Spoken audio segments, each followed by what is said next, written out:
McDojos. We've all heard of them. If you don't know what they are, it's basically a very honest and humble club that teaches you out of the kindness of their heart, and they want you to grow as people and become better members of society.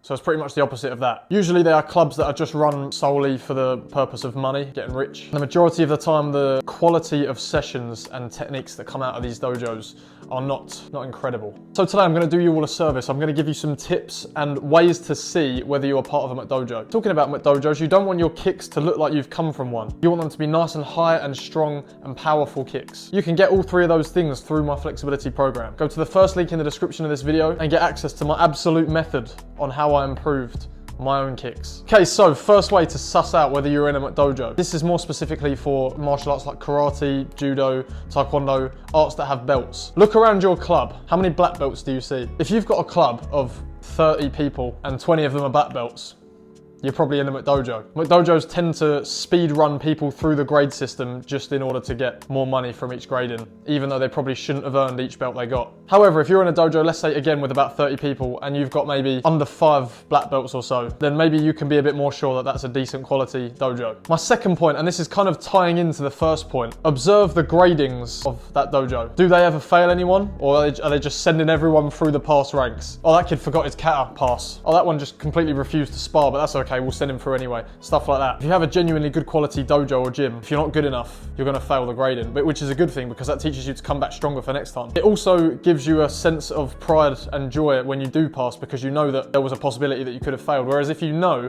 that every single grading that you are gonna attend, you're gonna pass whether you do it wrong or right, it's not gonna give you the best sense of joy when you do it. Next one, look at the instructor. There's a few points to go into on this one. First of all, how old is the instructor? If he's like under 15, then I don't really know what to say, it's kind of obvious. I'm not saying young people can't be good instructors, but if you've got 10-year-olds taking your lessons, then might be something to, try and escape. Also, and this one is the more important thing about your instructor or coach, look at their ability level. I understand that some people may have injuries or reasons why they can't perform like they used to, but if that's the case, then have a look at their history, see if they've got any videos on how good they used to be. Because again, if you're being taught self-defense by someone who very much couldn't defend themselves if it came to a real situation in the street, then they probably shouldn't be teaching it, and you probably shouldn't be learning from them. Next point, how expensive is it? I understand that different clubs and gyms are gonna have different prices, that's just normal. But if you're entering a club and they're making you pay like £200 or dollars a month, and it's, you're not getting £200 or dollars worth of training, then you should maybe have a think about it and,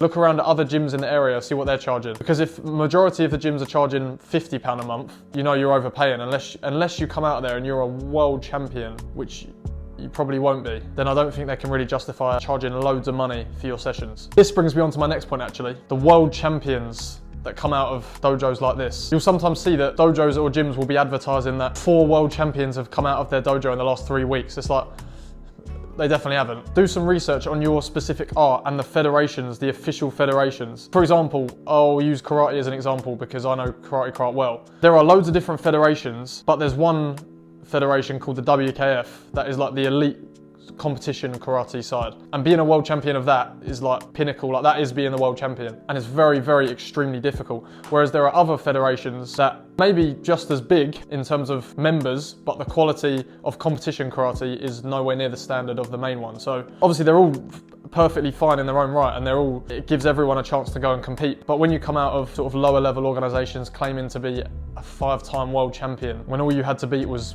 3 middle-aged men to get there, it's not really that big of an achievement compared to being the actual world champion, and it takes away from the official world champions. Because when you win the official world championships at the highest level, you don't sound as good as you should sound because you've got all these other people claiming to be world champions. So that's another point. If you've got 7 world champions at your karate club, either you've got a 1 in a million club or you're at a McDojo.